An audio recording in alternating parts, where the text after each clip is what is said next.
Assalamualaikum warahmatullahi wabarakatuh.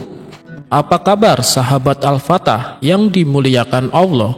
Semoga kita dalam keadaan sehat, dilimpahkan rezekinya dan diberikan keberkahan dunia dan akhirat. Amin ya robbal alamin.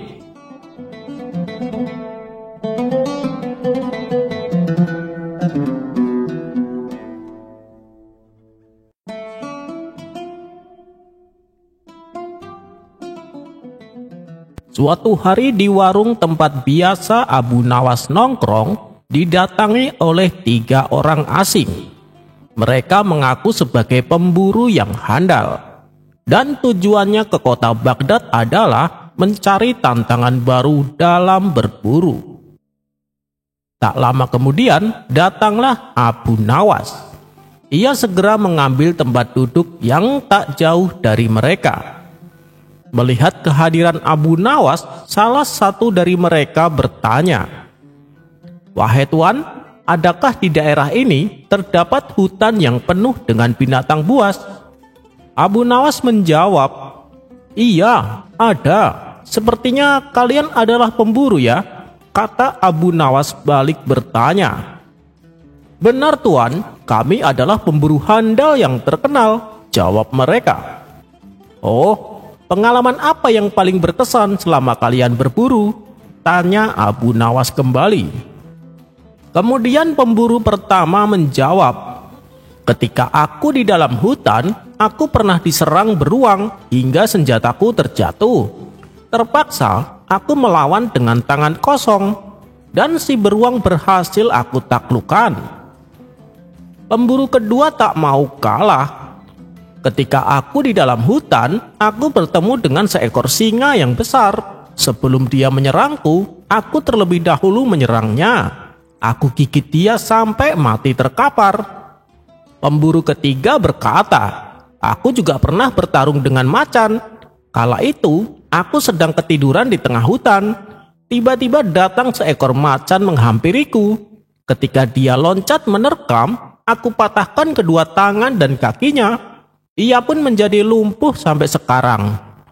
Setelah mendengar pengakuan mereka, Abu Nawas hampir tak kuasa menahan tawanya. "Wah, tak kusangka kalian bertiga adalah pemburu yang handal. Pantas saja nama kalian sangat terkenal. Tapi sayang, aku tak suka berburu," tutur Abu Nawas. "Kenapa Tuan? Berburu itu mengasihkan. Meskipun nyawa taruhannya, tapi ada kepuasan tersendiri," sahut mereka.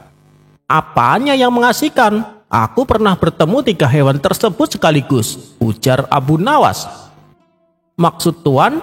tanya mereka.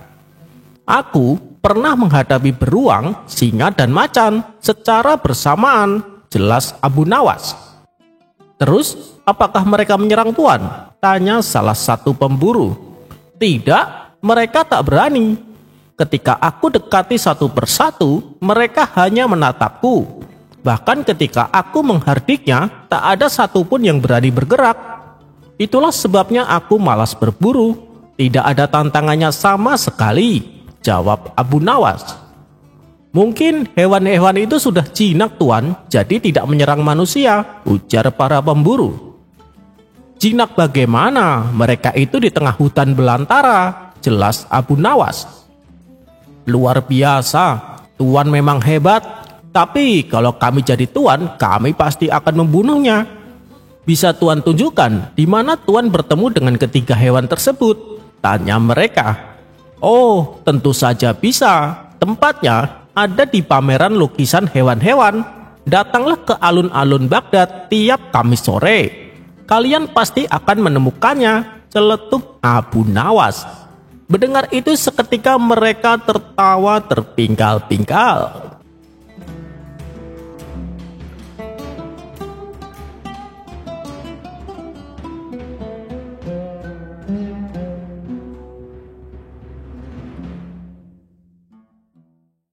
Di suatu pagi yang cerah, Abu Nawas mengawali aktivitasnya dengan minum secangkir teh hangat buatan istri tercinta. Setelah waktu beranjak siang, Abu Nawas memutuskan pergi ke warung tempat biasa ia nongkrong bersama teman-temannya. Sesampainya di sana, ternyata teman-temannya sudah menunggu kedatangan dirinya. Ia pun langsung duduk membaur bersama mereka. "Hei Abu Nawas, sudah dengar kabar terbaru belum?" kata salah satu temannya. "Kabar apa itu?" tanya Abu Nawas penasaran. "Katanya hakim di kota kita sekarang sudah diganti yang baru," jawabnya. "Loh, memangnya hakim yang lama kenapa?" tanya Abu Nawas kembali. "Hakim yang lama dipecat, katanya karena ketahuan korupsi," balasnya. "Oh, hakim yang baru juga nanti sama seperti itu," timpal Abu Nawas. "Maksudnya gimana Abu Nawas? Hakim yang baru juga suka korupsi?" tanya mereka kembali. "Begini, bukankah hobi pejabat menumpuk harta kekayaan? Bisa jadi hakim yang baru juga gemar mengoleksi emas dan berlian," ujar Abu Nawas. Beberapa hari kemudian, ucapan Abu Nawas ini beredar di masyarakat, hingga sampailah ke telinga hakim yang baru. Mendengar itu, sang hakim menjadi geram. Ia ingin memberi pelajaran kepada Abu Nawas. Sang hakim lalu memerintahkan beberapa prajurit untuk menangkap Abu Nawas. Mengetahui bahwa dirinya akan ditangkap, Abu Nawas segera kabur bersembunyi di hutan. Di sana, ia terus memikirkan bagaimana caranya supaya bisa lepas dari hukuman. Setelah merenung agak lama, muncullah ide cemerlang. "Aku sudah tahu caranya. Lebih baik aku ke rumah Tuan Hakim sekarang juga," pikir Abu Nawas. Dengan wajah ceria, Abu Nawas berangkat menuju rumah Tuan Hakim yang baru. Setibanya di sana, sang hakim kaget dengan kedatangan Abu Nawas, seolah ia menunjukkan sikap kesetiaan dan kepatuhan. "Beberapa hari ini prajuritku mencarimu, Abu Nawas, tapi tidak pernah ketemu. Dan tiba-tiba sekarang kamu datang ke rumahku," kata sang hakim terlihat emosi. "Ampun Tuan Hakim, sebenarnya saya juga ingin menghadap Tuan Hakim lebih awal, supaya saya cepat dapat hukuman," balas Abu Nawas. "Bagus, berarti kamu taat kepada hukum. Terus apa yang membuatmu menunda kedatanganmu?" tanya sang hakim. "Saya sangat sibuk Tuan Hakim," jawab Abu Nawas. "Sibuk? Sibuk apa kamu?" tanya Tuan Hakim kembali. "Kemarin secara tidak kebetulan saya menemukan uang 10.000 dinar," balas Abu Nawas. Sang hakim terkejut dengan perkataan Abu Nawas. "Uang 10.000 dinar? Itu bukan uang yang sedikit, Abu Nawas. Tapi dari mana kau mendapatkannya?" tanya sang hakim penasaran. "Saya dapat dari bawah tanah rumahku, Tuan. Ketika itu, saya sedang mencangkul tanah. Secara tidak sengaja, saya menemukan emas. Setelah saya coba tawarkan, ternyata emas tersebut harganya senilai 10.000 dinar, jawab Abu Nawas. "Kamu sungguh beruntung, Abu Nawas. Lantas, apa yang akan kau lakukan dengan uangmu itu?" tanya sang hakim. "Rencananya, 200 dinar akan saya belanjakan membeli tanah. Lalu tanah tersebut akan saya bangun menjadi istana yang megah. Mungkin biayanya sekitar 300 dinar. Kemudian, saya akan membeli perlengkapan untuk istana saya, seperti kursi mewah, karpet yang mahal, dan jubah kebesaran. Mungkin sekitar 100 dinar. Saya juga akan memberikan istri saya perhiasan emas yang paling bagus dan mewah, kira-kira sekitar 100 dinar, kata Abu Nawas menjelaskan. Sang hakim berdetak kagum mendengarnya. "Sisanya kan masih banyak, Abu Nawas. Akan kau apakan sisa uangmu?" tanya sang hakim mulai penasaran. "Saya akan membagikan 100 dinar buat orang-orang miskin di kota ini," jawab Abu Nawas. "Lalu sisanya buat apa lagi? Kan masih banyak, Abu Nawas," tanya sang hakim semakin penasaran. "Oh iya, saya akan memberikan Tuan Hakim 1.000 dinar sebagai hadiah atas kebaikan Tuan menata kota ini," ucap Abu Nawas. Mendengar itu, sang hakim langsung terbinar-binar. Raut wajah bahagia terlihat jelas pada diri sang hakim. "Oh iya Tuan, lalu bagaimana dengan hukuman saya? Saya datang ke sini untuk siap dihukum Tuan," tanya Abu Nawas memancing. "Sudahlah, lupakan saja Abu Nawas. Lagian, saya juga sudah tidak marah sama kamu," saut Tuan Hakim. "Benarkah Tuan? Apakah saya tidak salah dengar?" tanya Abu Nawas memastikan. "Benar Abu Nawas, saya sudah memaafkanmu. Kamu bebas dari hukuman," ujar sang hakim. Selanjutnya, sang hakim mengajak Abu Nawas makan siang di rumahnya. Hidangan lezat dan istimewa sengaja ia suguhkan kepada Abu Nawas. Setelah selesai makan, sang hakim bertanya kepada Abu Nawas. "Ngomong-ngomong, emasnya sudah kamu jual belum?" tanya sang hakim. "Belum Tuan Hakim," jawab Abu Nawas. "Oh, ternyata belum. Tapi kamu menyimpan emasnya di tempat yang aman bukan?" tanya sang hakim kembali. "Nah, itu yang jadi masalahnya Tuan. Sewaktu saya kebingungan mencari tempat yang aman, istri saya membangunkanku dari tidur. Saat aku terbangun, aku tak menemukan apapun di tanganku ini. Semua karena kesalahan istri saya Tuan. Coba kalau membangunkan setelah saya menyimpan emasnya, pasti emas itu akan aman," tutur Abu Nawas. "Jadi maksudmu emas yang kau bicarakan itu hanya sebuah mimpi?" tanya sang hakim kaget. "Benar sekali Tuan," jawab Abu Nawas. Sang hakim menjadi kecewa berat. Ia mau marah tapi tidak mungkin. Sedangkan hukuman yang seharusnya Abu Nawas terima sudah ia maafkan sebelumnya. Belum lagi hidangan besar makan siang yang telah ia suguhkan kepada Abu Nawas. Sang hakim kali ini benar-benar rugi besar. Di tengah-tengah rasa kecewanya yang begitu dalam, sang hakim melihat Abu Nawas mengambil kaleng madu di meja makan. Kemudian Abu Nawas mencelupkan jarinya dan menjilatinya tanpa henti. Tentu saja hal ini membuat sang hakim menjadi tambah jengkel. "Hei Abu Nawas, makan madu tanpa roti bisa membakar hatimu. Berhentilah," kata sang hakim kepada Abu Nawas. Namun dengan entengnya Abu Nawas menjawab, "Hanya Allah lah yang tahu hati siapa yang sedang terbakar," kata Abu Nawas sambil terus menjilati madu. Abu Nawas pun lalu pulang dengan perut kenyang dan bebas dari hukuman.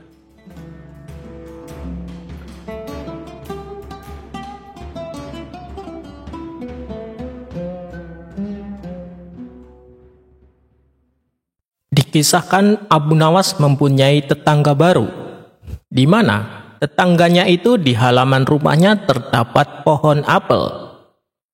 Namun, yang membuat Abu Nawas kaget, ternyata tetangganya adalah penganut aliran lain, yaitu sebagai pemuja pohon.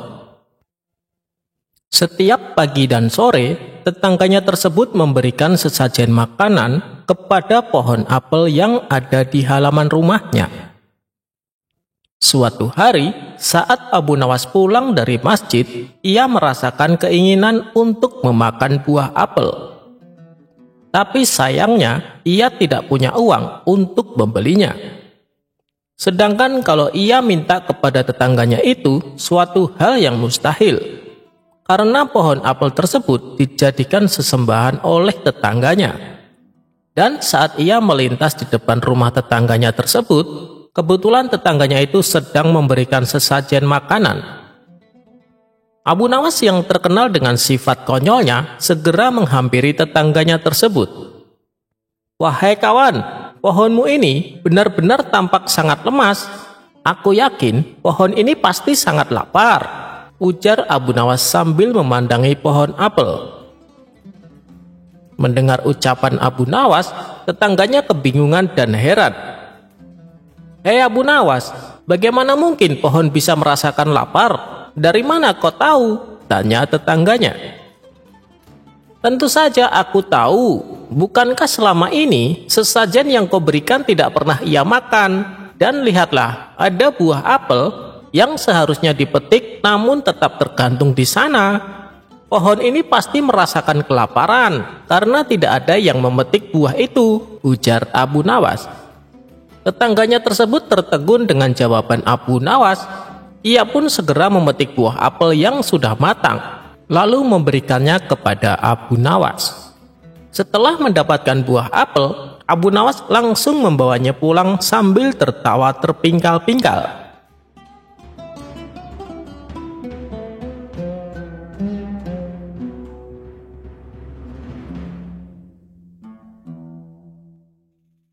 Abu Nawas debat dengan orang Syiah. Suatu hari di istana, Baginda Raja kedatangan tamu sekelompok orang Syiah. Tujuan mereka adalah ingin menantang debat agama kepada para ulama di kota tersebut. Sebagai tuan rumah yang baik, tentu Baginda Raja menyambutnya dengan ramah. Setelah mereka dipersilahkan duduk, salah satu dari mereka berkata, "Maaf Paduka yang mulia, bukannya kami bermaksud kurang ajar, tapi kami hanya ingin menguji sampai seberapa tinggi ilmu agama para ulama di kota ini." Baginda Raja membalas, "Oh, tidak apa-apa, saya justru malah tertarik, sekaligus bisa menambah wawasan ilmu agama." Baginda Raja lalu memanggil beberapa ulama di kota Baghdad yang berilmu tinggi. Tapi sayangnya, saat berdebat, tak ada satupun ulama Baghdad yang bisa menandingi keilmuan sekelompok orang Syiah tersebut. Kala itu Baginda Raja hampir saja menanggung malu. Pasalnya, para ulama yang ia andalkan harus menelan kekalahan. Tiba-tiba penasihat istana membisikkan sesuatu ke telinga Baginda Raja. "Kenapa tidak undang saja Abu Nawas? Orang seperti mereka pasti akan kewalahan menghadapinya," ujar penasihat istana menyarankan. Usulan penasihat istana membuat Baginda Raja merasa mendapatkan angin segar. Ia pun langsung menyetujuinya. Kemudian Baginda Raja berkata kepada sekelompok orang Syiah, "Di kota ini masih ada seorang ahli ilmu yang juga tak kalah cerdas. Apakah kalian berani menghadapinya?" tanya Baginda Raja. "Tentu saja Paduka, siapa orangnya? Segera hadirkan ke sini, tantang mereka." Maka diperintahkanlah beberapa pengawal istana untuk menjemput Abu Nawas di rumahnya. "Tuan Abu, Anda diperintah Baginda Raja untuk segera menghadap ke istana," kata salah satu pengawal. "Ada apa ini? Bukannya kemarin aku sudah ke istana?" jawab Abu Nawas. "Benar Tuan Abu, tapi kali ini Baginda Raja sangat membutuhkan Anda," balas pengawal itu. "Memangnya kenapa?" tanya Abu Nawas penasaran. "Di istana ada sekelompok orang Syiah. Mereka menantang debat ilmu agama kepada siapa saja," jawab pengawal itu. "Kenapa tidak undang saja para ulama? Tentu mereka lebih pandai daripada aku," ujar Abu Nawas. "Sudah Tuan Abu, tapi mereka semua tidak bisa berkutik," kata pengawal lagi. Akhirnya, Abu Nawas pun terpaksa memenuhi panggilan Baginda Raja. Singkat cerita, sampailah Abu Nawas di istana. Di sana, nampaklah para ulama Syiah sedang duduk berkumpul di sebuah aula kerajaan. Tidak seperti biasanya, Abu Nawas memasuki aula sambil menenteng sendal miliknya. Melihat hal itu, membuat Baginda Raja dan sekelompok orang Syiah dibuatnya terheran-heran. Kemudian, sekelompok orang Syiah bertanya kepadanya, "Kamu ini aneh ya, kenapa kau tenteng sendalmu masuk ke dalam?" Dengan santainya Abu Nawas menjawab, "Saya teringat peristiwa zaman Rasulullah masih hidup. Para kelompok Syiah suka mencuri sandal. Makanya saya bawa masuk, takut sandalnya hilang." Jawaban Abu Nawas tersebut sontak membuat sekelompok orang Syiah semakin bertambah heran. Begitu juga dengan Baginda Raja. "Kamu jangan mengarang cerita palsu. Zaman Rasulullah ajaran Syiah belum ada," protes mereka. "Kalau begitu, diskusi perdebatan kita pun selesai. Dari mana ajaran agama Islam kalian? Kalau di zaman Rasulullah saja belum ada Syiah," balas Abu Nawas. Kemudian Abu Nawas langsung ngelayar pergi meninggalkan mereka. Sementara sekelompok orang-orang Syiah itu tidak bisa membantah pernyataan Abu Nawas. Baginda Raja yang menyaksikan hal itu seketika tertawa terpingkal-pingkal. sembari memuji kecerdasan Abu Nawas.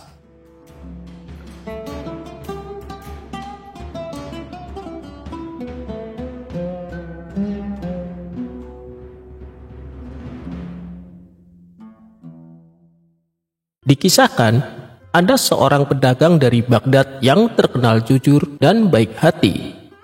Setiap ada pembeli yang datang, ia melayaninya dengan ramah. Adapun barang dagangannya yang dia jual terbilang murah, karena dia hanya mengambil sedikit keuntungan. Hal inilah yang membuat dirinya semakin disukai dan dicintai orang-orang. Di depan toko tempat dia jualan, ada toko milik seorang Yahudi yang jualan dagangannya sama seperti dirinya. Di samping berjualan, si Yahudi ini juga berprofesi sebagai rentenir. Dia orangnya kejam dan tidak kenal ampun, sehingga banyak orang-orang yang sangat membencinya karena ia menjual barangnya dengan harga yang sangat tinggi dan selalu memaksa kepada para pembeli. Hal itu membuat tokonya sepi dan tidak laku. Tapi karena dia seorang rentenir, tokonya sering didatangi orang-orang untuk berhutang. Si Yahudi bersedia memberikan pinjaman dengan syarat bunga yang tinggi. Dan apabila tak mampu membayar tepat waktu, maka rumah si peminjam akan disita menjadi miliknya. Sifat kejamnya membuat ia semakin kaya raya, karena banyak orang yang tak mampu mengembalikan dan merelakan tempat tinggalnya disita oleh si Yahudi. Suatu hari, pedagang yang baik hati ini membutuhkan modal untuk memperbesar usahanya. Ia pun mendatangi si Yahudi untuk meminjam uang. Si Yahudi yang sudah lama memendam rasa benci menggunakan kesempatan ini untuk berbuat jahat. Ia tak meminta rumah sebagai jaminan, tapi meminta sesuatu yang di luar nalar. Aku bersedia meminjamkan uang kepadamu, tapi dengan syarat. Kau harus mengembalikannya 2 kali lipat. Dan apabila kau tidak bisa mengembalikan tepat waktu, maka sebagai gantinya, aku berhak memotong daging bagian mana saja dari tubuhmu yang aku inginkan, seberat 1 kilo, kata si Yahudi. Mendengar syarat yang diterapkan itu, si pedagang terkejut dan heran. Kenapa harus daging tubuhku? Bukankah biasanya kamu meminta rumah yang jadi jaminannya? Tanya si pedagang. Kalau kau tidak mau ya sudah, aku juga tidak memaksamu, balas Yahudi dengan ketus. Karena sedang sangat membutuhkan uang, si pedagang terpaksa menerima syarat tersebut. Lalu dibuatlah surat perjanjian antara keduanya. Surat perjanjian itu lalu dipegang oleh si Yahudi. Seiring berjalannya waktu, beberapa bulan kemudian, nasib naas dialami si pedagang. Ia mengalami kebangkrutan.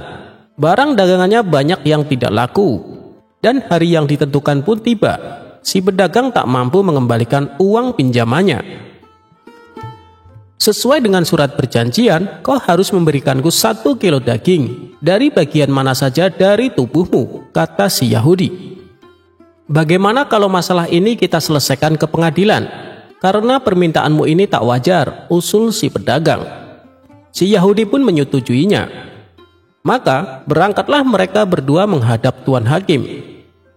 Di depan Tuan Hakim, Yahudi menyerahkan selembar surat perjanjian yang telah disepakati mereka berdua. Tuan Hakim, saya meminta hak saya sesuai perjanjian, tapi sepertinya dia enggan memenuhinya, kata si Yahudi mengadu. Lantas, daging bagian mana yang kau inginkan? Tanya Tuan Hakim. Aku menginginkan daging bagian lehernya, jawab si Yahudi. Tentu saja jawaban si Yahudi membuatnya terkejut. Itu sama saja si Yahudi menginginkan kematian si pedagang. Kalau Tuan Hakim menolak, ia akan dianggap tidak adil, karena ada bukti surat perjanjian yang telah disepakati keduanya. Sedangkan kalau Tuan Hakim mengabulkan, nyawa si pedagang akan melayang. Lantaran bingung memecahkan perkara tersebut, Tuan Hakim sengaja menunda-nunda keputusannya sampai berhari-hari. berharap si Yahudi akan mengurungkan niat buruknya. Akan tetapi, si Yahudi tidak terima.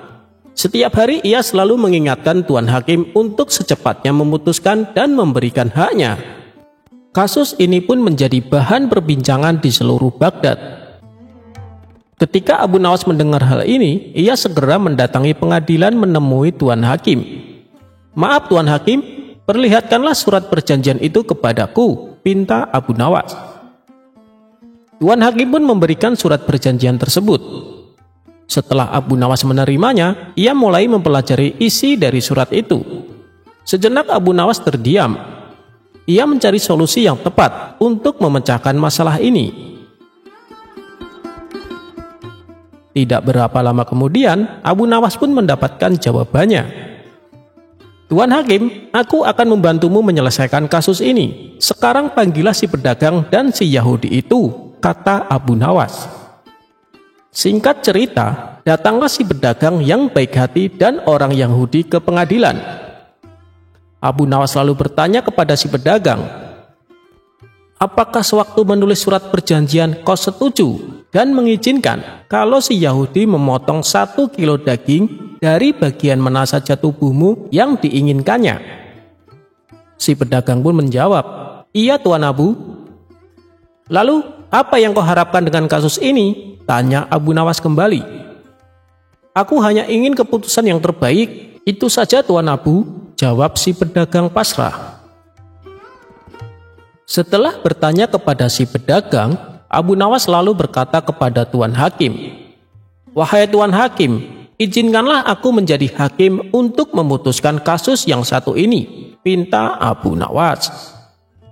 "Silahkan Abu Nawas, sekarang kau yang menjadi hakimnya," jawab Tuan Hakim. "Menurut saya, tidak ada keraguan di dalam surat perjanjian ini. Si Yahudi berhak menuntut haknya. Mau tidak mau, si pedagang harus merelakan 1 kilo daging dari bagian tubuhnya. Dan itu harus dilakukan saat ini juga," kata Abu Nawas. Tuan Hakim kaget mendengarnya. Ia tak menyangka kalau Abu Nawas justru membela si Yahudi. Begitu juga dengan si pedagang, ia mengira akan dibela Abu Nawas, namun justru sebaliknya. Sedangkan si Yahudi merasa senang karena dendamnya kepada si pedagang akan terbalaskan. "Lalu, bagian tubuh mana daging yang kau inginkan?" tanya Abu Nawas kepada si Yahudi.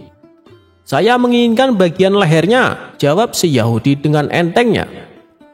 "Baik, keinginanmu dikabulkan." "Wahai Tuan Hakim, ambilkanlah pisau untuknya," perintah Abu Nawas. Dengan berat hati Tuan Hakim memberikan pisau kepada si Yahudi.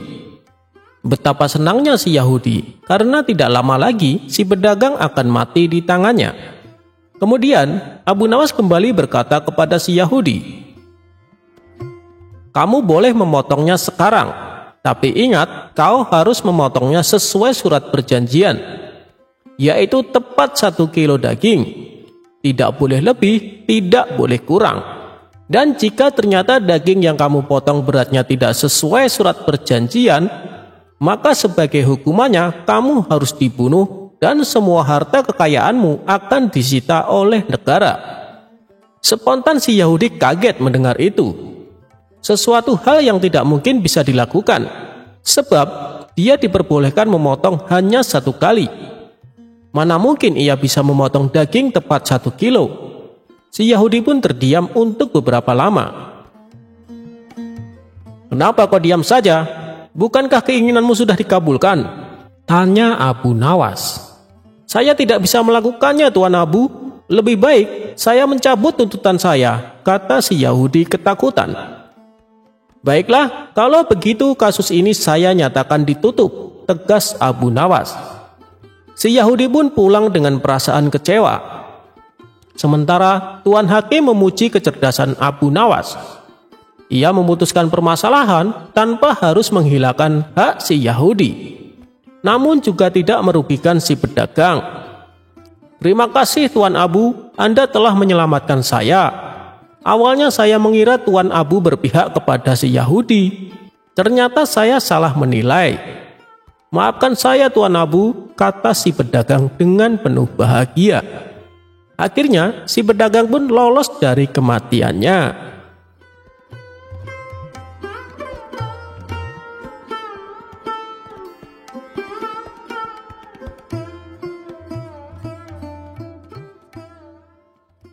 Raja dan menteri dibikin panik oleh Abu Nawas.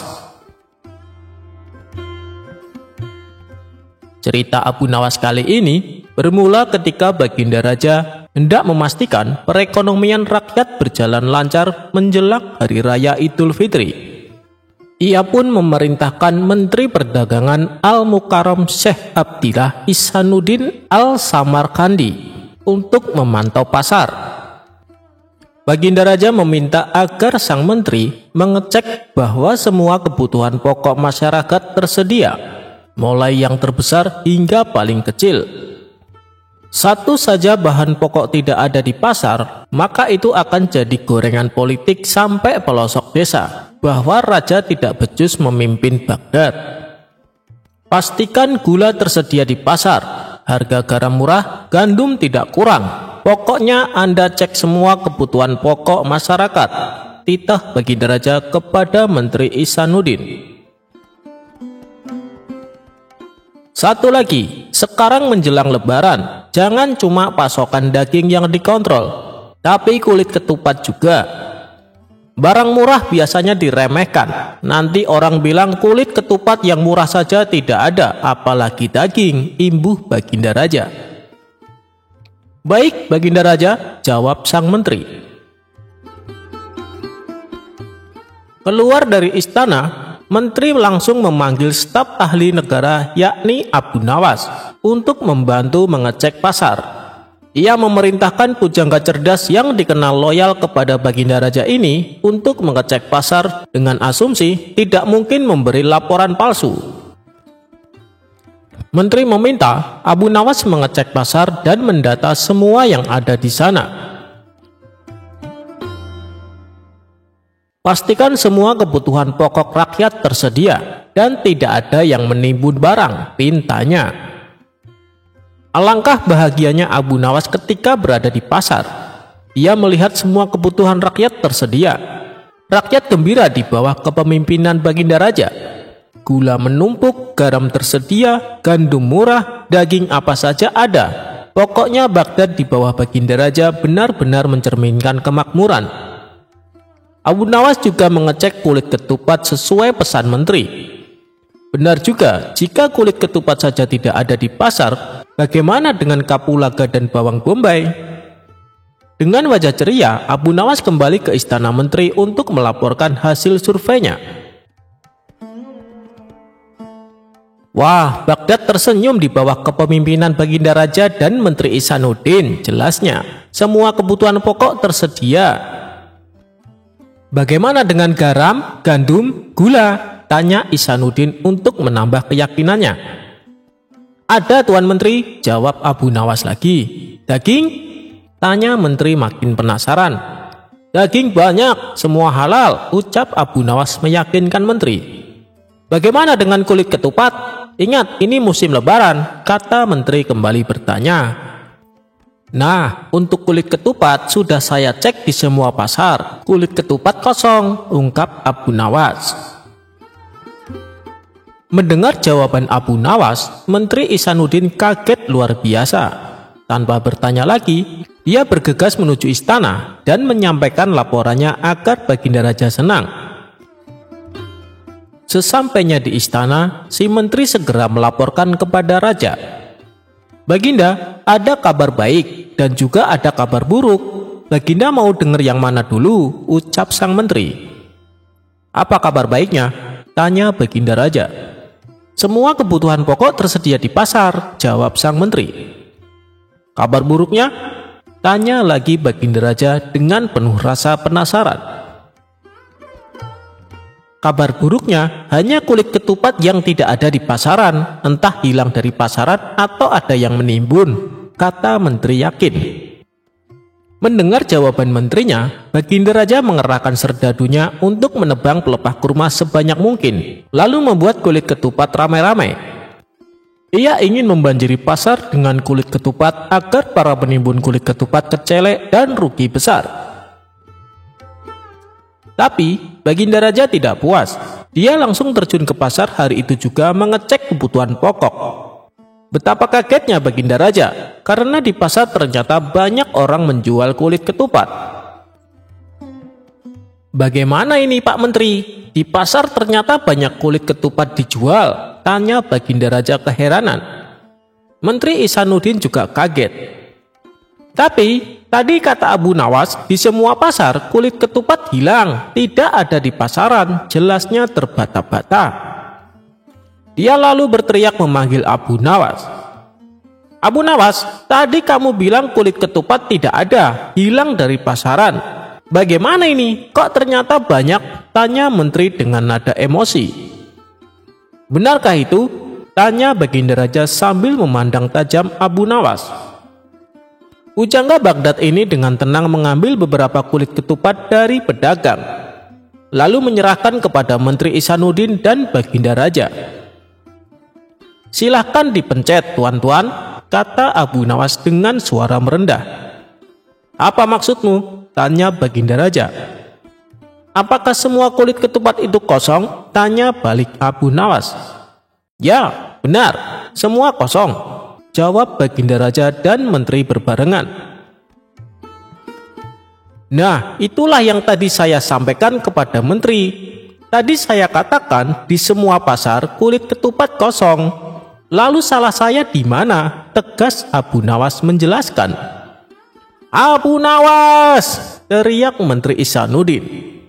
Nah, begitulah cerita Abu Nawas tentang kulit ketupat yang kosong di pasaran, sehingga membuat menteri dan Baginda Raja panik.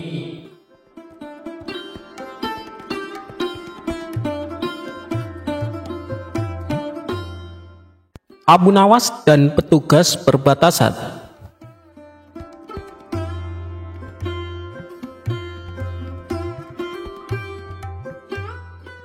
Setiap orang di negeri Irak, mulai dari anak-anak hingga dewasa, mengenal siapa Abu Nawas.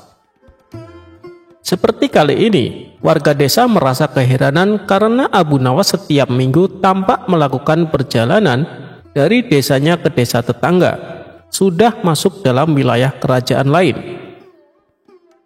Seperti biasanya, awal minggu pada suatu bulan, dini hari Abu Nawas telah keluar rumahnya yang sangat sederhana.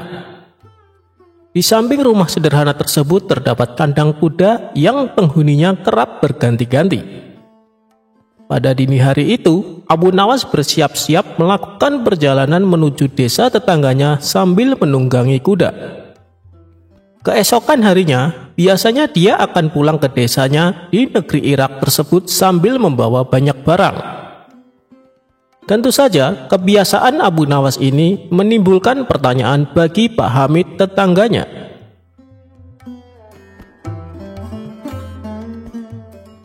Suatu sore, ketika Abu Nawas pulang dari perjalanan, hal tersebut ditanyakan kepada Abu Nawas tentang perniagaannya yang membuat warga sekampung bingung. "Hei Abu Nawas, kemanakah engkau beberapa waktu ini? Kalau memang engkau memiliki perniagaan yang baik, tolonglah kau ajak kami," kata Pak Hamid. "Ada Pak, dan kukira tidak ada yang mau berniaga sepertiku," jawab Abu Nawas. Bulan pun berganti bulan.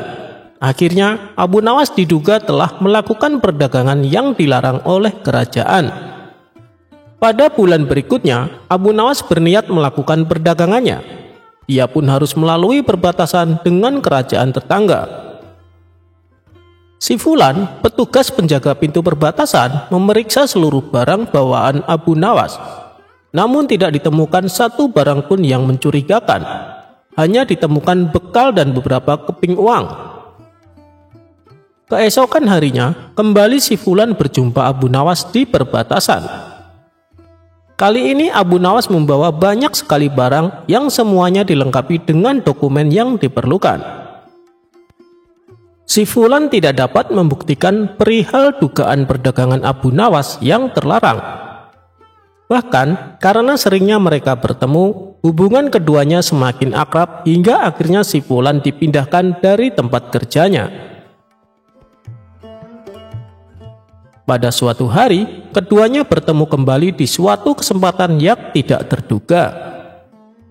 Si Fulan sekarang bukan lagi seorang penjaga perbatasan. Dia telah pensiun dari pekerjaan itu. Abu Nawas sekarang sudah dikenal sebagai seorang saudagar yang dermawan dan berhasil. Pertemuan itu akhirnya dilanjutkan dengan jamuan makan oleh Abu Nawas. Dalam kesempatan tersebut, masing-masing bercerita tentang pengalaman yang telah mereka hadapi selama lebih kurang 20 tahun tidak bertemu. "Usaha apa yang telah engkau lakukan di masa lalu, saudaraku? Karena aku mengetahui kau tak membawa cukup uang. Tetapi ketika engkau pulang, tak hanya keperluan makanan, barang lainnya pun kau bawa setelah pulang dari perdagangan yang tidak sampai sehari semalam engkau lakukan," tanya si Fulan. Mendengar hal tersebut, Abu Nawas pun tertawa sambil mengingat kembali kebiasaan masa mudanya. "Sebenarnya sangat mudah, saudaraku. Untuk mencari bukti tak perlu harus memeriksa semua barang bawaanku. Seperti yang engkau ketahui, bahwa aku senantiasa pergi dengan mengendarai kuda. Tetapi ketika pulang, aku hanya berjalan kaki, dan disitulah usahaku," kata Abu Nawas. Mendengar penjelasan Abu Nawas, akhirnya si Fulan mengerti bahwa di masa itu Abu Nawas menjual kuda-kudanya di negeri tetangga dan pulangnya dia tukarkan dengan barang-barang lainnya. Abu Nawas nyebur ke sungai. Kali ini cerita antara Abu Nawas dan Abu Jahal. Bermula dari Abu Nawas pagi-pagi berangkat sholat subuh berjamaah di masjid. Setelah itu ia mencari kayu bakar di hutan. Di perjalanan Abu Nawas berpapasan dengan Abu Jahal. "Mau kemana Abu Nawas?" tanya Abu Jahal. "Mau cari kayu di hutan," jawab Abu Nawas. "Ayo kita berangkat bersama-sama." "Aku juga mau mencari kayu di hutan," terang Abu Jahal. Abu Nawas pun melanjutkan perjalanannya dengan ditemani Abu Jahal. Ketika mereka berjalan melewati pinggir sungai, tiba-tiba Abu Nawas tergelincir dan hampir jatuh. Namun, untunglah ada Abu Jahal di sampingnya. Abu Jahal langsung menarik tangan Abu Nawas, sehingga Abu Nawas tidak jatuh ke sungai. "Terima kasih Abu Jahal atas pertolonganmu," kata Abu Nawas. Tidak disangka Abu Jahal malah tertawa terpingkal-pingkal. "Lihatlah wajahmu yang lucu itu. Aku tidak bisa membayangkan apabila kamu terjatuh ke sungai. Pastinya akan basah kuyup," ucap Abu Jahal sambil tertawa makin keras. Sementara Abu Nawas hanya diam. Dia tidak mungkin marah kepada Abu Jahal yang baru saja menolongnya. Sejak saat itu, setiap bertemu Abu Nawas, Abu Jahal selalu mengungkit-ungkit kejadian tersebut. Bahkan saat keduanya nongkrong di warung, Abu Jahal terus menceritakan dan membesarkan hal tersebut, sampai-sampai membuat Abu Nawas merasa sangat malu. Sebulan pun berlalu. Akhirnya Abu Nawas tidak tahan lagi. Ia pun mendatangi rumah Abu Jahal. "Hei Abu Jahal, ikutlah denganku," ajak Abu Nawas. "Mau kemana memangnya?" tanya Abu Jahal. "Sudah, pokoknya ikut saja," balas Abu Nawas. Mereka berdua lantas pergi ke suatu tempat. Rupanya Abu Nawas mengajak ke sungai yang dulu dirinya pernah diselamatkan oleh Abu Jahal. Setibanya di sana, dengan masih berpakaian lengkap, Abu Nawas langsung menjatuhkan diri ke sungai. Dalam keadaan basah kuyup, Abu Nawas berkata, "Lihatlah, aku sekarang sudah basah kuyup, seperti jika engkau tidak menolongku. Jadi berhentilah mempermalukanku di depan orang-orang," pinta Abu Nawas. Abu Jahal yang mulai menyadari kekeliruannya segera meminta maaf kepada Abu Nawas.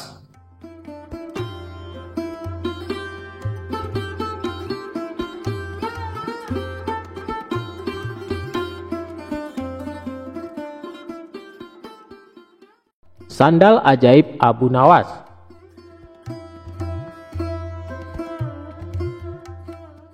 Suatu hari, Abu Nawas berangkat menuju pasar untuk berjualan mencari rezeki tambahan. Sesampainya di pasar, ia langsung menggelar tikar sebagai lapak berjualan. Kebetulan pada hari itu ia berjualan sendal yang diberi nama ajaib. Abu Nawas mulai berteriak-teriak menawarkan barang dagangannya kepada para orang-orang di pasar. "Sandal ajaib, sandal ajaib, sandal ajaib," teriak Abu Nawas berkali-kali di pasar. Sesaat kemudian datang seorang pemuda menghampirinya dan melihat-lihat barang dagangannya. "Silahkan tuan, mau membeli sendal?" tanya Abu Nawas. "Ya, apakah ini sendal ajaib?" tanya pemuda. "Tentu saja tuan," jawab Abu Nawas. "Saya ingin mencari sendal yang bisa merubah hidupku yang miskin ini," kata pemuda itu. "Apa maksud tuan?" tanya Abu Nawas lagi. "Saya ini sudah lama hidup miskin dan ingin sekali kaya raya. Saya ingin membeli barang yang bisa memberikan saya keberuntungan," kata pemuda tersebut.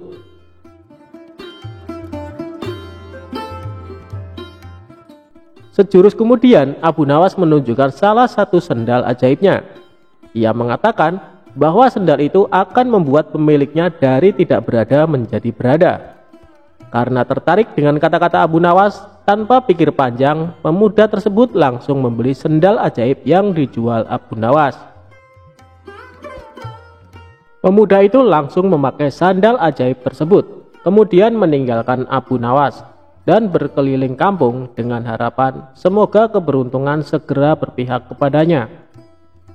Pemuda tersebut terus-menerus berjalan mengitari kampung-kampung dengan menggunakan sandal ajaibnya. Namun harapannya tidak kunjung terwujud juga. Bukannya keberuntungan, si pemuda malah mendapat kemalangan. Dia hampir saja dihakimi warga karena dikira pencuri yang sedang wirawiri mengintai mangsa.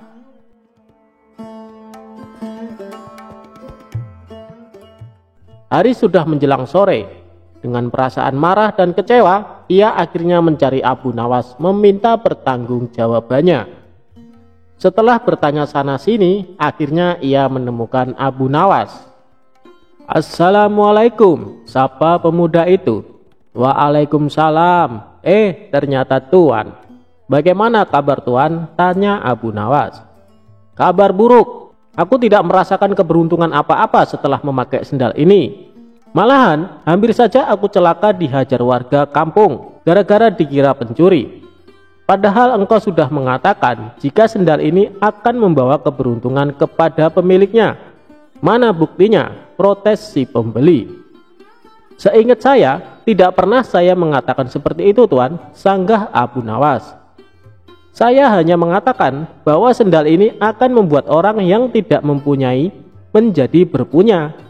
Buktinya adalah tuan sebelumnya belum memiliki sandal ajaib, sekarang sudah memilikinya," kata Abu Nawas. Mendengar penjelasan Abu Nawas, pemuda itu diam. Ia akhirnya sadar bahwa dirinya sedang salah menafsirkan. "Lalu mengapa engkau mengatakan bahwa sandal ini ajaib?" tanya pemuda. "Oh, jika itu memang namanya sandal ajaib, bukan sandalnya yang ajaib," jawab Abu Nawas. Jangan percaya kepada barang ajaib, karena percaya pada sesuatu selain Allah Subhanahu wa Ta'ala bisa membuat kita syirik dan akan mendapatkan kesusahan di dunia dan akhirat kelak. Buktinya yang Tuan alami ini hari ini.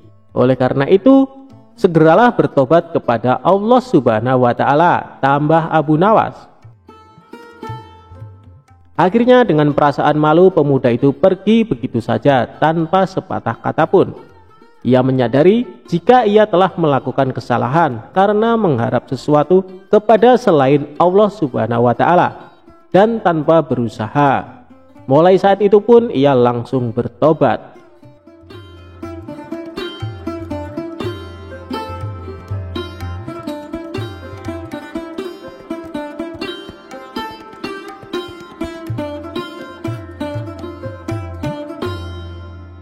Abu Nawas bunuh diri dengan racun, bukannya mati tapi malah kenyang.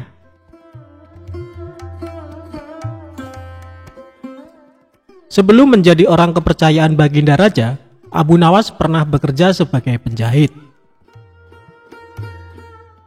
Kala itu, Abu Nawas bekerja sebagai penjahit pakaian pada seorang tuan yang memiliki toko pakaian. Karena sifatnya yang sangat rajin dan ulet dalam bekerja, maka Abu Nawas sangat dipercayai oleh tuan majikannya. Bahkan di tempat kerjanya, Abu Nawas dicap sebagai salah satu pekerja yang paling teladan. Namun sayangnya tuan majikan Abu Nawas adalah orang yang sangat pelit sekali. Bahkan tuannya tersebut tidak pernah memberikan perhatian khusus apalagi bonus kepada Abu Nawas. Tidak jarang tuannya tersebut sering membawa banyak sekali makanan ke tempat usahanya. Namun tidak ada satupun pekerja yang diberikan atau ditawari makanan tersebut. Sehingga sikap tuannya tersebut lama-kelamaan membuat Abu Nawas merasa jengkel. Karena sudah terlalu jengkel dengan tuannya, pada sebuah kesempatan Abu Nawas akhirnya memutuskan untuk mengerjai tuannya tersebut. Abu Nawas mengerjai majikannya dengan alasan ingin bunuh diri menggunakan racun. Suatu ketika, tuan majikan Abu Nawas datang dengan membawa sebuah kendi yang berisi madu. Karena Abu Nawas melihat hal itu, kemudian dia menghampiri tuannya sembari menanyakan apa isi dari kendi tersebut. Selain itu, ia juga meminta kepada tuan majikannya agar diberikan isi dari kendi tersebut. Karena tuannya sangat pelit, maka dengan sengaja ia berbohong kepada Abu Nawas dengan mengatakan kendi tersebut berisi racun. Abu Nawas pun kemudian hanya mengangguk tanda ia percaya kepada tuan majikannya. Padahal dirinya mengetahui kalau tuan majikan sedang berbohong tentang isi kendi tersebut. Terlebih lagi, Abu Nawas sempat mencium bau madu dari kendi yang dibawa oleh tuan majikannya. Tidak lama kemudian, tuan majikan Abu Nawas harus pergi karena ada keperluan. Karena dirasa kendi yang berisi madu tersebut aman dari para pekerjanya, termasuk Abu Nawas, maka kendi tersebut tetap dibiarkan di sana. Melihat kendi berisi madu tersebut ditinggalkan oleh tuannya, maka Abu Nawas tidak membuang-buang kesempatan. Dia pun berusaha menjual sepotong pakaian dan membeli sebuah roti untuk dimakan dengan madu milik tuannya. Setelah berhasil menjual pakaian dan membeli roti, Abu Nawas langsung melahapnya bersama madu milik majikannya. Dia pun memakan roti dan madu majikannya dengan sangat lahap. Tanpa sadar, madu tersebut akhirnya habis tidak tersisa. Dalam kondisi yang kekenyangan, Abu Nawas kemudian meletakkan kendi itu ke tempat semula, lalu melanjutkan pekerjaannya. Tidak lama berselang, majikannya pun kembali dan membawa sebungkus roti yang akan dimakan bersama madunya. Kemudian, majikan Abu Nawas tersebut langsung menghampiri kendi miliknya untuk mengambil madu yang ada di dalamnya. Namun alangkah terkejutnya sang majikan setelah mengetahui kendi tersebut kosong dan tidak ada madunya. Selain itu, ia juga merasa sangat kesal karena mengetahui sepotong kainnya telah hilang tanpa adanya laporan. Kemudian tuan itu berbicara kepada dirinya sendiri dan menganggap hal ini pasti ulah dari Abu Nawas. Selanjutnya, tuan majikan tersebut langsung menghampiri Abu Nawas yang sedang sibuk menjahit pakaian sembari berkata seperti ini. Abu Nawas, apa yang sebenarnya terjadi? Mengapa isi kendi ini kosong? Dan sepotong pakaian telah hilang? Tanya tuannya kepada Abu Nawas. Maaf tuan, tadi sewaktu tuan pergi ada sekelompok pencuri datang mengambil sepotong pakaian, jawab Abu Nawas. Lantas apa yang kamu lakukan kepada pencuri itu? Tanya tuannya lagi. Aku ketakutan dan tidak bisa berbuat apa-apa, kata Abu Nawas sambil pura-pura ketakutan. Lalu, mengapa isi kendiku hilang? Apakah diminum juga oleh pencuri itu? Tanya tuan majikan kembali. Abu Nawas pun mengatakan bukan pencuri itu yang meminum isi kendi tuan majikannya. Karena yang meminum isi kendi tersebut adalah dirinya, sebab ia berniat bunuh diri dengan racun yang ada di dalam kendi tersebut. Karena takut akan dimarahi oleh tuan, maka aku putuskan untuk memilih bunuh diri saja menggunakan racun yang ada di dalam kendi tersebut. Hamba pikir hamba akan mati, tapi ajal hamba belum sampai tuan. kata Abu Nawas kepada majikannya. Mendengar perkataan jujur dan keahlian akal pikir Abu Nawas, tuannya tersebut tidak jadi marah. Selain itu, majikannya tersebut akhirnya sadar apa yang sudah terjadi karena ulah dirinya yang sangat pelit kepada pekerjanya.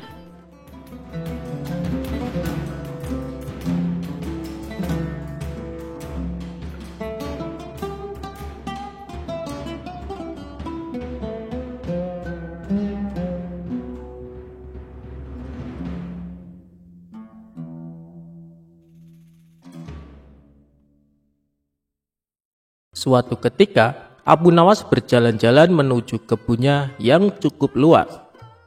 Abu Nawas menanam berbagai macam tanaman, buah, dan sayur-sayuran di kebunnya itu. Abu Nawas kemudian menyusuri tiap petak kebunnya dengan melewati berbagai macam tanaman sambil juga mengamati buah-buahan segar yang tampaknya sudah siap untuk dipanen.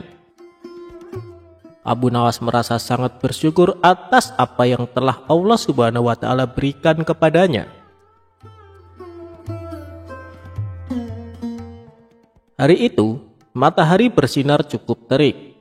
Hal itu membuat Abu Nawas sangat lelah dan memilih berteduh di bawah sebatang pohon arbe miliknya, sambil menyantap bekal makanan yang sudah disiapkan sang istri. Setelah menyantap hidangan dari bekal itu, Abu Nawas kemudian berniat beristirahat sejenak sembari membaringkan badannya dan memperhatikan setiap detil pohon arbe yang rindang itu. Ia mengamati mulai dari daun, ranting, dan juga buahnya yang lebat bergelantungan. Abu Nawas yang masih memperhatikan detail pohon arbe tersebut, tiba-tiba saja terlintas sebuah di pikirannya. Kemudian dalam hatinya bergumam, "Aku itu heran, kenapa pohon arbe yang sebesar itu hanya memiliki buah yang sangat kecil saja. Padahal pohon labu yang kecil, merambat dan mudah patah saja bisa menghasilkan buah yang sangat besar," gumam Abu Nawas dalam hati. Tidak berselang lama, tiba-tiba saja datang angin kecil yang meniup pohon arbe milik Abu Nawas. Ranting pohon arbe pun ikut bergerak-gerak dan juga saling bergesekan. Sesaat kemudian, sebiji buah arbe itu jatuh tepat di kepala Abu Nawas yang kebetulan sedang tidak bersorban itu. Kejadian tersebut ternyata menjadi jawaban atas pertanyaan Abu Nawas. "Oh, ternyata seperti itu jawabannya," gumam Abu Nawas. Abu Nawas merasa beruntung karena di siang itu ia hanya kejatuhan buah arbe saat sedang beristirahat. Bagaimana jadinya jika saat itu dirinya beristirahat di bawah pohon labu dan kejatuhan buahnya? Tidak terpikirkan apa yang akan dialami Abu Nawas. Allah Subhanahu wa Ta'ala telah menciptakan setiap makhluknya dilengkapi dengan kekurangan dan kelebihan masing-masing, di mana semua itu berjalan sesuai dengan fungsinya masing-masing.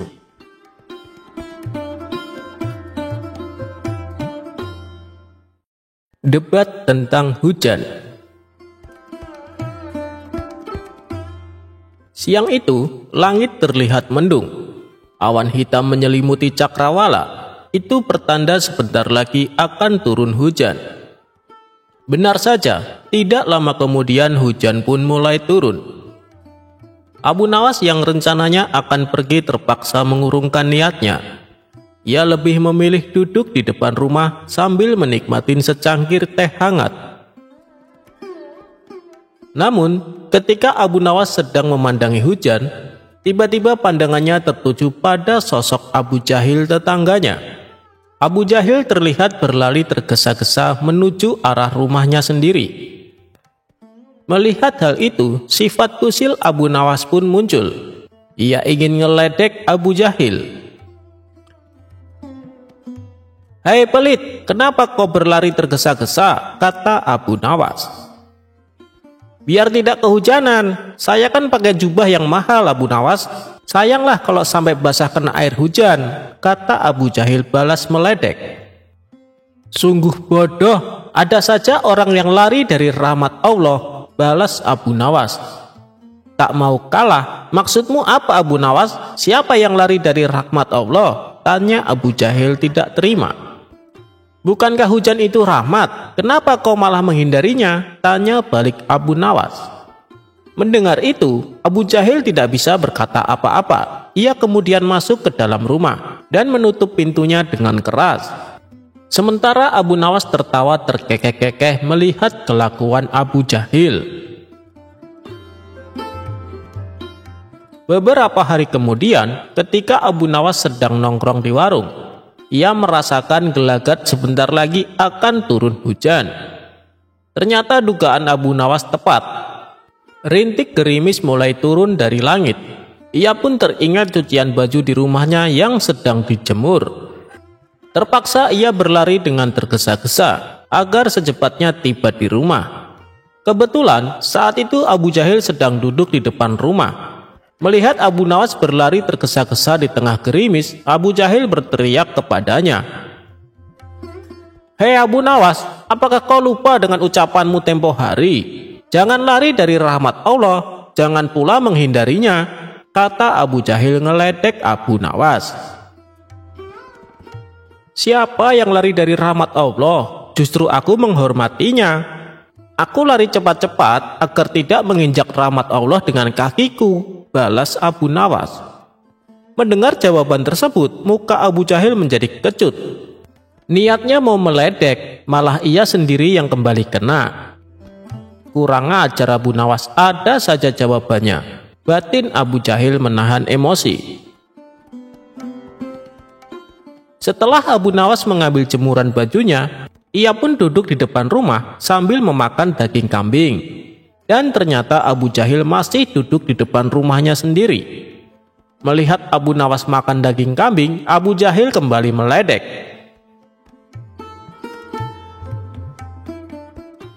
Hei Abu Nawas, jangan kebanyakan makan daging kambing, nanti cepat terkena darah tinggi, teriak Abu Jahil. Saya kira Allah lebih tahu mana yang sedang terkena penyakit darah tinggi, balas Abu Nawas cengengesan. Jawaban Abu Nawas tersebut spontan membuat Abu Jahil bertambah emosi. Ia pun langsung masuk ke dalam rumah dan kembali menutup pintunya dengan keras.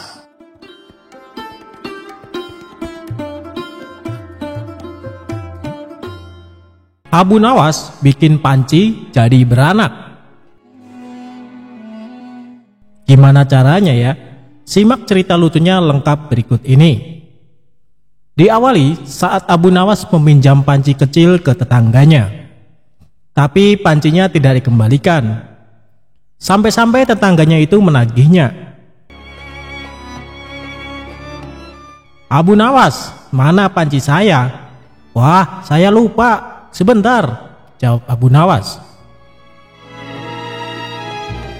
Panci yang kecil itu ternyata melahirkan panci yang besar. Ini panci kamu menjadi dua. Panci kamu beranak di rumah saya, ucap Abu Nawas. Terima kasih, Masya Allah. Pinjam-meminjam itu pun berakhir. Meski tidak masuk akal, tetangganya menerima begitu saja. Dia tidak mempermasalahkan karena merasa diuntungkan. Dia tidak bertanya kenapa panci itu bisa beranak.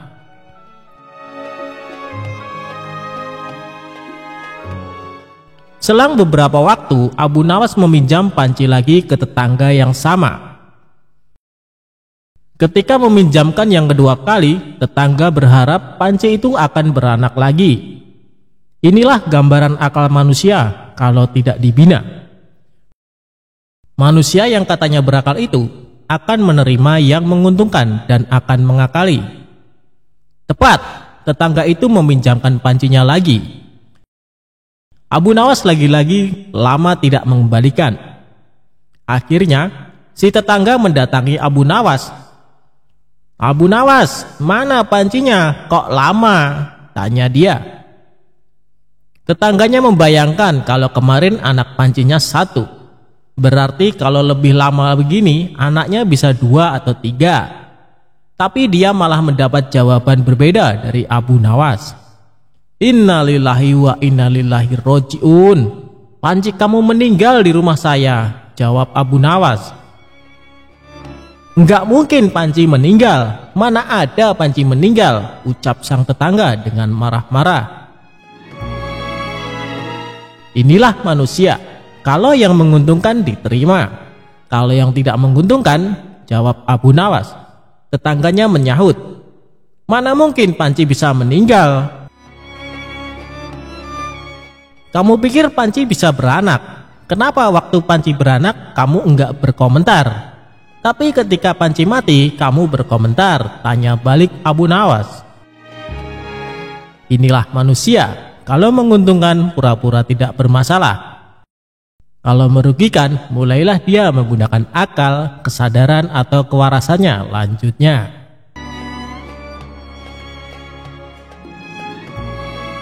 Abu Nawas dan botol ajaib. Suatu hari, Baginda Raja memanggil Abu Nawas ke istananya untuk diberi tugas. Setelah tiba di istana, Raja menyambut Abu Nawas dengan senyuman. Akhir-akhir ini aku sering merasakan perutku sakit. Kata tabib istana, aku terkena serangan angin, kata Raja. Abu Nawas sedikit keheranan, lalu bertanya, ampun Baginda, kiranya apa yang bisa hamba lakukan untuk yang mulia? Tangkap dan penjarakan angin itu untukku, perintahnya. Abu Nawas diam sejenak. Aku beri kau waktu 3 hari untuk menyelesaikan perintah ini, tambah sang raja. Abu Nawas kemudian pulang dengan membawa pekerjaan dari Baginda Raja.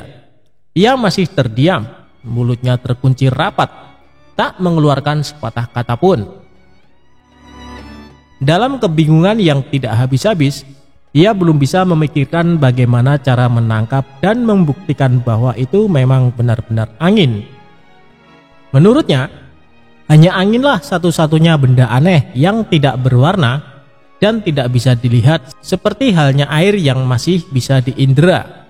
Sudah 2 hari ini tetapi Abu Nawas masih belum bisa mendapatkan cara untuk menangkap angin, bahkan memenjarakannya. Abu Nawas hampir putus asa dan tidak bisa tidur, karena waktu yang telah ditentukan tinggal sehari lagi. Ia mondar-mandir memikirkan cara. Tiba-tiba ia tersadar dan berkata kepada dirinya sendiri, bukankah jin itu tidak terlihat? Ia berjingkrak dan menyiapkan alat-alat yang dibutuhkan dan berjalan menuju istana. Kemudian menyerahkan sebuah botol kepada raja. Mana angin itu Abu Nawas? Tanya Baginda Raja. Ada di dalam yang mulia, jawab Abu Nawas. Benarkah? Aku tidak melihat apa-apa, kata sang raja. Ampun Baginda, angin tidak bisa dilihat. Tetapi jika tuanku ingin tahu angin, tutup botol tersebut harus dibuka terlebih dahulu, jawab Abu Nawas. Setelah tutup botol itu dibuka, raja mencium bau busuk. Dengan marah ia berkata kepada Abu Nawas, bau apa ini Abu Nawas? Ampun Baginda, tadi hamba buang angin, lalu hamba masukkan ke dalam botol tersebut. Karena takut angin yang hamba masukkan itu keluar, maka hamba memenjarakannya dengan menyumbat botol dan menutupnya, kata Abu Nawas dengan sangat ketakutan. Tapi raja tidak jadi marah, karena apa yang dikatakan Abu Nawas memang masuk akal. Dan begitulah ia selamat dan sang raja pun memberikannya hadiah.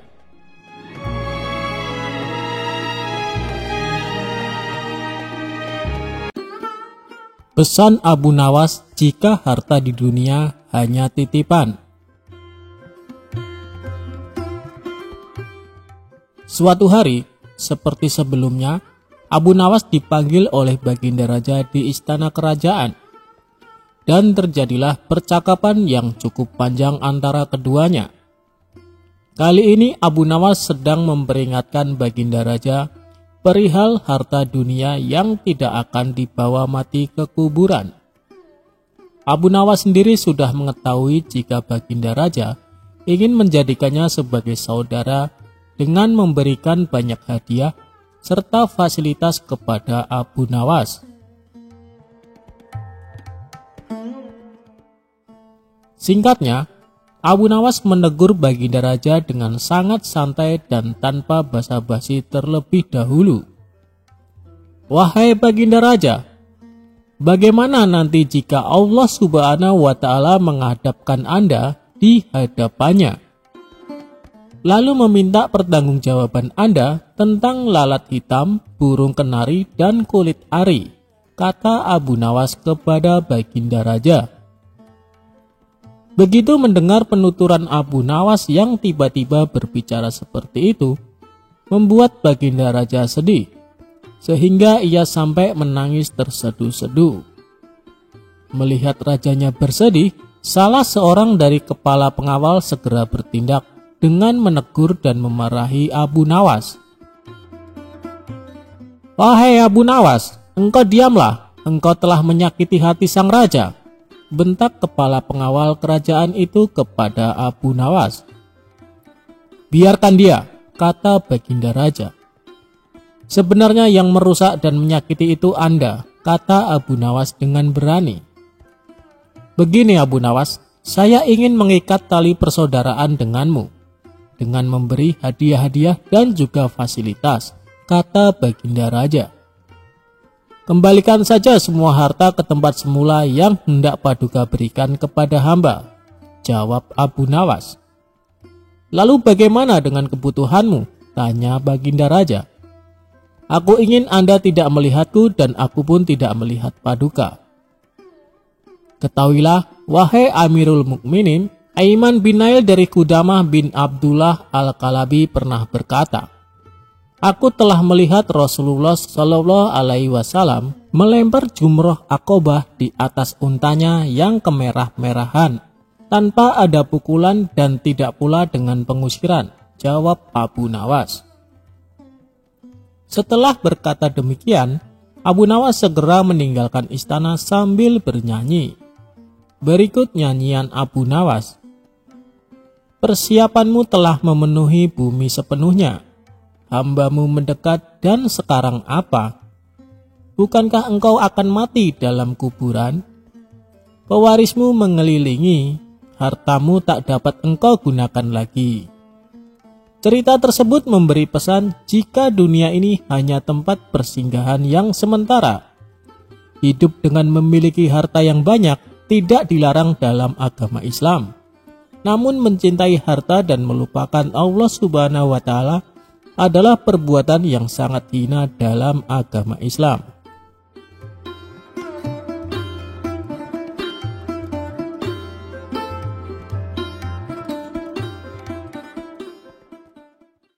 Pesan Abu Nawas kepada orang yang suka pamer harta.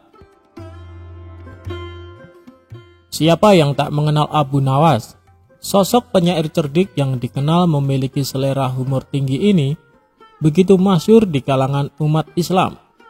Meskipun tingkahnya yang nyeleneh, tetapi Abu Nawas merupakan seorang yang cerdas. Dikisahkan ada seorang pemuda yang gemar bersedekah kepada tetangga dan orang-orang terdekat. Ia juga dikenal sebagai sosok yang sederhana dan ramah. Akan tetapi, setelah mendapat warisan, kehidupannya berubah.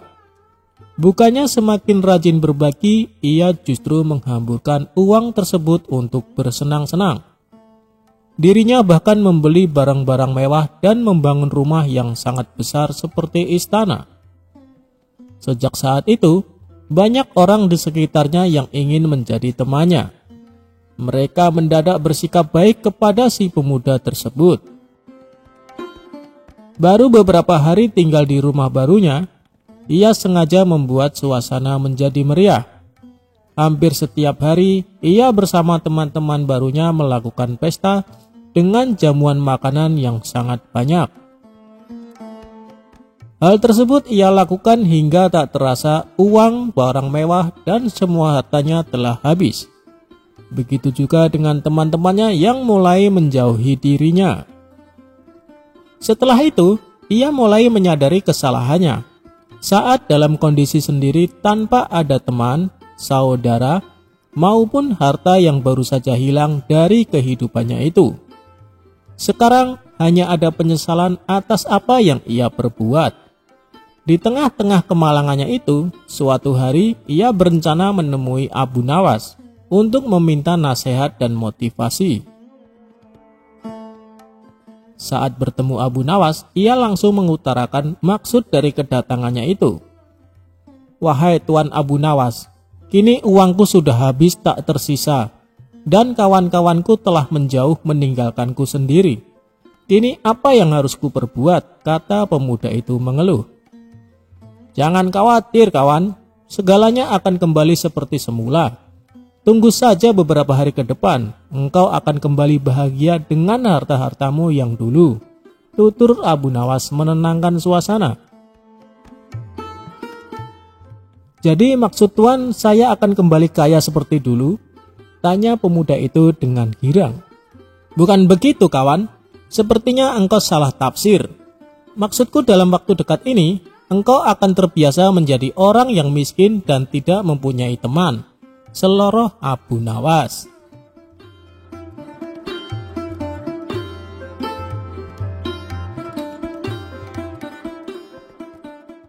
Karena buta warna, Abu Nawas selamat dari bahaya.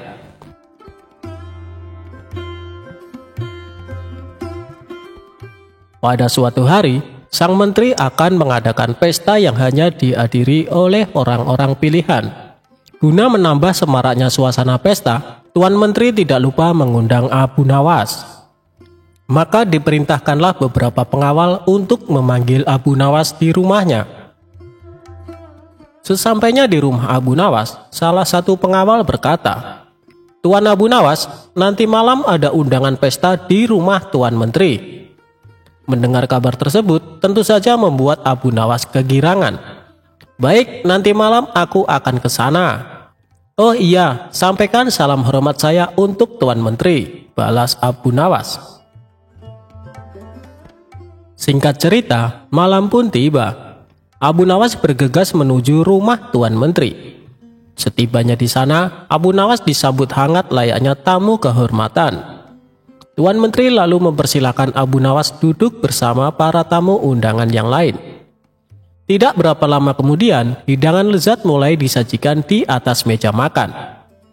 Melihat hal itu, Abu Nawas sudah tidak sabar untuk menyantapnya.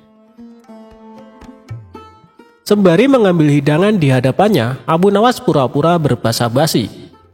"Ngomong-ngomong, pesta dalam rangka apa ini? Jangan-jangan Tuan Menteri naik jabatan ya?" tanya Abu Nawas. "Bukan Abu Nawas, hanya pesta syukuran kecil-kecilan untuk menyambut hari kelahiranku," jawab Tuan Menteri. "Oh, pantesan," balas Abu Nawas. "Pantesan kenapa Abu Nawas?" tanya Tuan Menteri penasaran. "Pantesan hidangannya enak-enak dan Tuan Menteri juga terlihat gagah serta berwibawa," puji Abu Nawas. "Kamu bisa saja Abu Nawas," balas Tuan Menteri tersipu malu. Saat asik menyantap hidangan, tiba-tiba salah satu tamu berkata, "Maaf Tuan Menteri, janggut Tuan Menteri beruban. Mungkin akan lebih indah bila Tuan Menteri ngecatnya menjadi hitam." Mendengar itu, Tuan Menteri yang tadinya berseri-seri mendadak berubah menjadi emosi. "Kurang ajar kamu. Kamu pikir aku sudah tua bangka? Kamu menghina aku," bentak dia. "Ampun Tuan Menteri, aku sama sekali tidak bermaksud demikian," jawab tamu tersebut ketakutan. "Pengawal, tangkap orang ini dan masukkan ke penjara selama 3 hari, perintah Tuan Menteri kepada pengawalnya. Dengan sigap para pengawal langsung menyeret tamu tersebut untuk dimasukkan ke penjara. Ternyata kemarahan Tuan Menteri tidak berhenti sampai di situ. Ia lantas bertanya kepada tamu undangan yang lain, "Apakah kamu lihat ada uban di janggutku?" Dikarenakan takut dihukum, tamu yang ditanya kali ini menjawab dengan berkata bohong. "Hampir tidak ada Tuan Menteri." "Apa maksudmu dengan kata hampir?" "Pengawal, seret orang ini ke dalam penjara," teriak Tuan Menteri. Tamu kedua pun dibawa oleh pengawal untuk dimasukkan ke penjara. Gara-gara kejadian ini, suasana pesta yang tadinya meriah berubah jadi menegangkan. Untuk ketiga kalinya, Tuan Menteri mengajukan pertanyaan yang sama kepada tamu. "Selanjutnya, apa kau lihat ada uban di janggutku?" tanya Tuan Menteri. Karena takut dihukum seperti kedua tamu sebelumnya, tamu ketiga menjawab dengan berkata bohong. "Sama sekali tidak ada, Tuan. Bahkan janggut Tuan terlihat hitam dan indah." "Kamu pembohong," bentak Tuan Menteri. "Pengawal, berikan dia 10 cambukan di punggungnya, kemudian penjarakan dia selama sebulan," perintah Tuan Menteri. Akhirnya Tuan Menteri menoleh ke arah Abu Nawas. Tapi Abu Nawas terlihat asik menyantap makanan seolah sedang tidak terjadi apa-apa. "Apa kau melihat uban di janggutku?" tanya Tuan Menteri kepada Abu Nawas yang tampak asik melahap makanan lezat tidak menghiraukan pertanyaan Tuan Menteri. "Abu Nawas, aku bertanya kepadamu," bentak Tuan Menteri. Mendengar namanya disebut, Abu Nawas pun menoleh ke arah Tuan Menteri dan menghentikan makannya untuk sementara. "Maaf Tuan Menteri, Tuan bertanya kepadaku," sahut Abu Nawas. "Ya, aku bertanya kepadamu. Apa kau melihat uban di janggutku?" tanya Tuan Menteri. "Sebenarnya aku ingin menjawabnya Tuan Menteri, tapi aku buta warna, jadi tidak tahu mana warna hitam dan putih," ucap Abu Nawas. Ia pun kembali meneruskan makannya. Jawaban Abu Nawas yang singkat tapi menggelikan membuat Tuan Menteri tertawa terpingkal-pingkal. Wajahnya yang tadi penuh emosi seketika redam dan kembali tenang untuk mencairkan suasana. Setelah selesai makan, Abu Nawas menceritakan beberapa kisah lucu yang membuat seisi ruangan penuh tawa.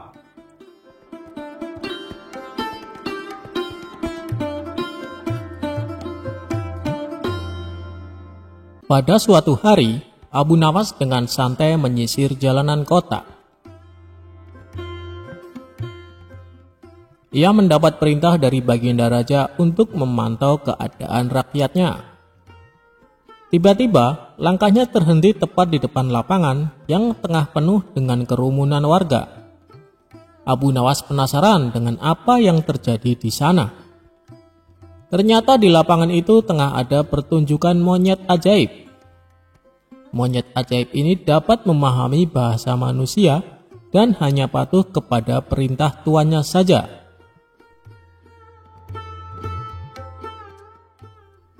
Dengan sombong sang tuan mengadakan sayembara dengan hadiah beberapa keping emas. Barang siapa yang mampu membuat monyet miliknya mengangguk-angguk, maka ia berhak mendapatkan hadiahnya. Banyak warga yang telah mencoba dengan berbagai macam cara, tapi si monyet tak juga berhasil ditaklukkan. Hal ini semakin membuat Abu Nawas penasaran. Akhirnya Abu Nawas maju ke depan untuk mencobanya. Abu Nawas memberikan beberapa pertanyaan kepada si monyet. "Hai monyet, tahukah engkau siapa aku?" Monyet pun menggelengkan kepala. "Apakah engkau takut pada tuanmu?" pancing Abu Nawas. Si monyet pun tetap diam dan tidak menganggukkan kepala. "Oh, ternyata kamu tidak takut ya pada tuanmu," sahut Abu Nawas. Kemudian Abu Nawas mengancam si monyet. "Hai monyet, apabila kau tetap diam, maka aku akan melaporkanmu kepada tuanmu. Kalau kamu tidak takut padanya, dan pasti dia akan memberikan hukuman." Si monyet pun mulai ragu, dan akhirnya dengan spontan si monyet mengangguk-anggukkan kepalanya karena takut pada tuannya. Penonton bersorak girang karena Abu Nawas berhasil membuat si monyet menganggukkan kepalanya. Si pemilik monyet sangat marah dan memukuli monyetnya dengan kayu karena merasa malu.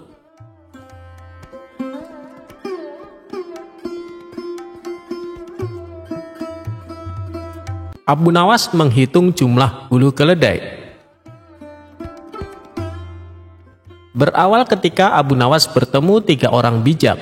Kala itu ada 3 orang yang dikenal pintar dan cerdik, namun sombong, serta suka menantang orang-orang yang setara dengannya. Mereka pun gemar berkeliling ke banyak negara. Saat itu 3 orang cerdik tersebut memasuki kampung Abu Nawas. Kemudian penduduk setempat berusaha menghalangi 3 orang itu, namun tidak tahu harus bagaimana. Akhirnya penduduk setempat melaporkan kepada Abu Nawas, karena mereka yakin Abu Nawas bisa menandinginya. Kemudian Abu Nawas setuju. Dengan senang hati, ia akan mengadu kepintaran dengan 3 orang yang dikenal cerdik tersebut. Saat itu mereka adu kepintaran di sebuah lapangan, sehingga masyarakat bisa menontonnya. Satu dari 3 orang cerdik tersebut bertanya kepada Abu Nawas, "Di mana sebenarnya pusat bumi ini, wahai Abu Nawas yang bodoh?" Disebut bodoh, Abu Nawas ternyata tidak marah, justru membalasnya dengan senyum. Lalu ia menjawabnya dengan nada santai, "Tentu itu mudah, pusat bumi ada di bawah kakiku." Namun ketika orang cerdik itu tidak terima dengan jawaban dari Abu Nawas. Mereka bertanya kembali, bagaimana Abu Nawas bisa tahu? "Kalau kalian tidak percaya, ukur saja sendiri," ujar Abu Nawas. Orang pertama yang bertanya kepada Abu Nawas hanya terdiam setelah mendengar jawabannya. Selanjutnya orang kedua bertanya, "Berapa jumlah bintang yang ada di langit?" tanyanya. Ternyata pertanyaan itu hampir sama dengan yang pertama, dan sudah dipastikan Abu Nawas bisa menjawab dengan mudah. Abu Nawas pun menjawab, "Jumlah bintang-bintang yang ada di langit sama dengan jumlah bulu keledai ini. Kalau tidak percaya, silahkan Anda hitung bulu keledaiku ini. Pasti Anda akan tahu kebenarannya." Kesal mendengar jawaban Abu Nawas, orang ketiga dari kawan itu lalu mengajukan pertanyaan kepada Abu Nawas. "Anda tahu bulu keledai? Coba, berapa jumlah bulu yang ada di keledai itu?" tanya orang ketiga tersebut. Abu Nawas hanya tertawa meledek. Ia menganggap pertanyaan dari ketiga orang ini tidak kreatif, karena semua pertanyaannya sama, yakni menanyakan jumlah. "Jumlah bulu ekor keledai ini sama dengan jumlah rambut yang ada di jenggotmu. Kalau tidak percaya, silahkan cabut satu persatu," ucap Abu Nawas. Sadar jika bulu jenggot dicabut satu persatu akan sakit, maka orang ketiga itu langsung terdiam dengan jawaban dari Abu Nawas. Ingin membalasnya, tapi tidak tahu apa yang harus ditanyakan lagi, karena ternyata Abu Nawas lebih cerdik dari dirinya. Dongeng pengantar tidur untuk Baginda Raja.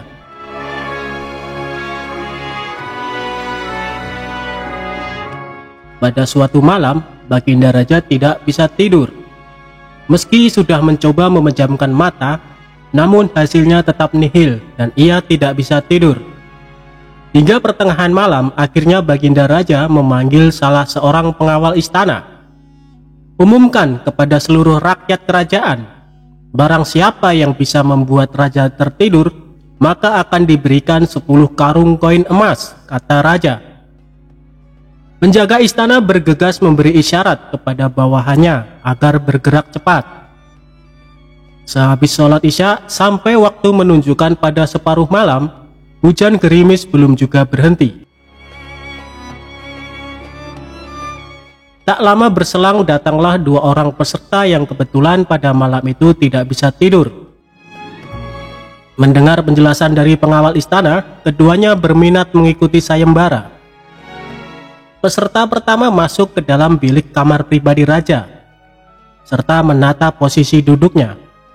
Ia mulai dengan sebuah cerita. Dahulu kala ada pemuda durhaka bernama Sa'labah. Kelakuan kurang ajarnya mengiris hati orang tuanya sampai menjelang wafat ia sakaratul maut. Hingga berbulan-bulan doa Rasulullah pun tidak dikabulkan kecuali setelah dimaafkan dan diridhoi oleh kedua orang tuanya. Sampai cerita habis, Baginda Raja malah semakin sulit menguap lantaran menyimak alur cerita yang menyayat hati tersebut. Karena dianggap gagal, peserta pertama dipersilahkan pulang ke rumah. Saat bersamaan, peserta kedua memasuki ruangan. Peserta kedua lalu duduk bersila di kursi yang sudah disediakan pengawal istana. Dengan percaya diri ia mulai mendongeng. Begitu cantik jelitanya Ratu Balqis membuat siapapun kepincut termasuk para jin. Namun sayang di balik kesempurnaan parasnya, Nabi Sulaiman alaihissalam mendengar tuduh bahwa terdapat kutil kecil di betis sebelah kirinya. Penasaran dengan betis mulus Ratu Balqis yang digosipkan ada kutilnya, Raja Harun al-Rasyid semakin sulit tidur. Dan untuk yang kedua kalinya peserta dipersilahkan kembali ke rumah. Pusing 7 keliling yang dialami para pengawal istana karena raja mereka tak kunjung bisa tidur. Di puncak kekesalan raja itulah Abu Nawas datang. Ia memberi hormat sambil menata posisi tempat duduknya. Setelah dipersilahkan, Abu Nawas mulai berkisah. Baginda, dulu ada seekor raja semut yang kurang kerjaan. Masuk ke kuping sebelah kanan seorang yang sedang tidur. Lalu keluar lagi, masuk lagi. Keluar lagi, kemudian masuk ke kuping kiri. Keluar lagi, masuk lagi, keluar lagi. Abu Nawas mengulang cerita tersebut sampai beberapa menit kemudian.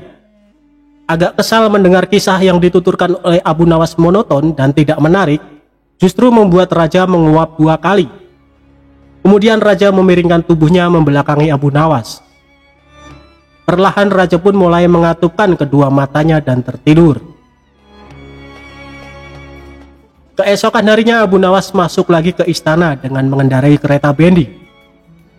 10 karung diangkat ke dalam bendi satu persatu.